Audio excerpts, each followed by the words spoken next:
Assalamualaikum warahmatullahi wabarakatuh. Perkenalkan, nama saya Akbar Bila. Saya merupakan mahasiswa dari salah satu universitas ternama di Cianjur, yaitu Universitas Surya Kencana. Tepatnya Jalan Pasir Gede, Bojong Herang, Kecamatan Cianjur, Kabupaten Cianjur, Provinsi Jawa Barat. Kode pos 43216. Di sini saya akan menjelaskan sedikit informasi yang saya ketahui di dalam ilmu agroklimatologi. Di situ membahas tentang klasifikasi iklim dan efek rumah kaca. Namun sebelum masuk ke pembahasan utama, saya mau menjelaskan mengenai perbedaan iklim dan cuaca. Seperti sama, padahal berbeda. Iklim adalah pola cuaca rata-rata yang terjadi untuk waktu yang relatif lebih lama dan mencakup wilayah yang luas. Sedangkan cuaca merupakan keadaan udara yang terjadi di suatu tempat yang relatif sempit dengan waktu yang relatif singkat. Gitu ya. Oke, lanjut. Iklim memiliki rentang waktu yang lama dan wilayah yang luas, sehingga bisa dikenali dan dikelompokkan dengan mudah. Karena hal ini, terdapat beberapa klasifikasi iklim yang digunakan secara global. Yaitu yang pertama ada iklim matahari, yang kedua ada iklim Köppen, yang ketiga iklim Junghun, yang keempat ada iklim Smith dan Ferguson, terus yang terakhir yang kelima ada iklim Oldman. Baik, kita bahas satu persatu. Yang pertama ada iklim matahari. Iklim matahari merupakan klasifikasi iklim yang didasarkan oleh panas matahari yang diterima bumi. Menurut iklim matahari ini, iklim di bumi dibagi menjadi 4, yaitu ada iklim tropis, subtropis, sedang, dan dingin. Baik, langsung ke iklim yang kedua. Di sini ada iklim Köppen. Iklim Köppen merupakan pengelompokan iklim berdasarkan pola rata-rata curah hujan dan temperatur. Klasifikasi iklim ini dibagi menjadi 5 tipe, dan masing-masing tipe menggunakan huruf sebagai simbolnya. Pertama ada iklim tropis dengan simbol A, iklim kering dengan simbol B, iklim sedang simbol C, dingin dengan simbol D, dan terakhir ada iklim kutub dengan simbol E. Gitu. Lanjut, yang ketiga ada iklim Junghun. Iklim Junghun merupakan klasifikasi iklim berdasarkan ketinggian dan vegetasi di kawasan tertentu. Pada klasifikasi ini, iklim dibagi menjadi 4 macam, yaitu ada zona panas, zona sedang, zona sejuk, dan zona dingin. Di zona panas, kita hanya bisa menanam padi, jagung, tebu, dan kelapa. Zona sedang, tembakau, kopi, coklat, dan teh. Zona sejuk, kopi, kina, teh, dan sayuran. Sedangkan zona dingin, tidak ada tanaman budidaya. Di situ hanya terdapat lumut saja yang tumbuh. Begitu. Jika diperhatikan, semua fenomena di atas merupakan tanaman budidaya. Oleh karena itu, iklim Junghun ini lebih ditujukan untuk kegunaan agrikultur. Makanya, kalian pasti jarang dengar istilah iklim ini jika tidak pernah beraktivitas di sekitar kegiatan pertanian dan perkebunan. Yang keempat, ada iklim Smith dan Ferguson.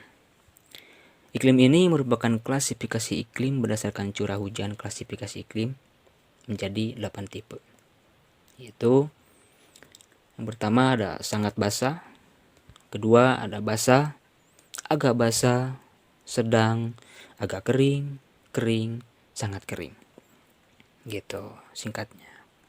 Terus yang terakhir, yang kelima ada iklim Oldman. Iklim ini merupakan suatu klasifikasi iklim yang menggunakan curah hujan juga sebagai acuannya. Perbedaan dengan iklim sebelumnya, yaitu iklim Smith dan Ferguson, adalah pada kriteria bulan basah dengan cara menghitungnya. Pada iklim ini, kita hanya perlu menentukan bulan basah dalam 1 tahun berdasarkan curah hujannya. Gitu. Selanjutnya, pembahasan yang kedua yaitu tentang efek rumah kaca. Efek rumah kaca adalah proses di mana panas terperangkap bumi. atau merupakan sebuah proses alami di mana panas matahari terperangkap di atmosfer bumi. Gitu. Proses ini menyebabkan bumi hangat dan memungkinkan bumi untuk dijadikan tempat tinggal yang nyaman bagi makhluk hidup. Tanpa fenomena ini, temperatur bumi akan terasa dingin sekali. Bayangkan, bulan yang tidak memiliki atmosfer dalam temperatur sekitar minus 153 derajat Celcius mustahil untuk dihuni. Pengertian efek rumah kaca ini sebenarnya diambil dari cara kerja rumah kaca itu sendiri. Sebuah desain bangunan rumah yang terbuat dari kaca, baik dinding maupun atap. Biasanya digunakan untuk bercocok tanaman sayur, buah-buahan, dan bunga tropis. Di dalam rumah kaca, udara akan terasa sangat hangat sepanjang masa. Saat siang hari, matahari masuk ke dalam rumah kaca dan menghangatkan udara bersama tumbuhan di dalamnya.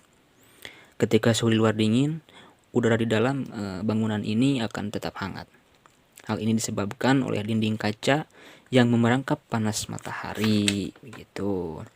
Lantas, apa yang membuat perasa efek rumah kaca sangat negatif di kalangan banyak orang? Hal ini karena perbuatan manusia sendiri yang menyebabkan efek rumah kaca meningkat, sehingga bumi terasa semakin panas tahun demi tahun, atau yang sering kita sebut dengan pemanasan global. Begitu. Akan tetapi, hal ini bisa kita cegah dengan salah satu contoh yang saya ambil, yaitu upaya menggalakkan reboisasi. Penanaman kembali hutan yang telah ditebang merupakan salah satu solusi untuk mengatasi emisi gas rumah kaca di udara. Seperti kamu tahu bahwa tumbuhan akan menyerap karbon dioksida dari uap air sebagai bahan baku fotosintesis. Dengan begitu, hal yang tidak diinginkan tidak mungkin terjadi. Begitu. Mungkin dicukupkan sekian dari saya membahas tentang klasifikasi iklim dan efek rumah kaca. Singkat tapi insya Allah jelas. Mohon maaf apabila banyak kekurangan dan kesalahan dalam berucap, sebagaimana firman Allah dalam surah An-Nisa ayat 2 yang artinya, dan manusia diciptakan dalam keadaan lemah. Jadi banyak kekurangan ataupun kesalahan, baik disengaja ataupun tidak, itu menurut saya hal yang wajar.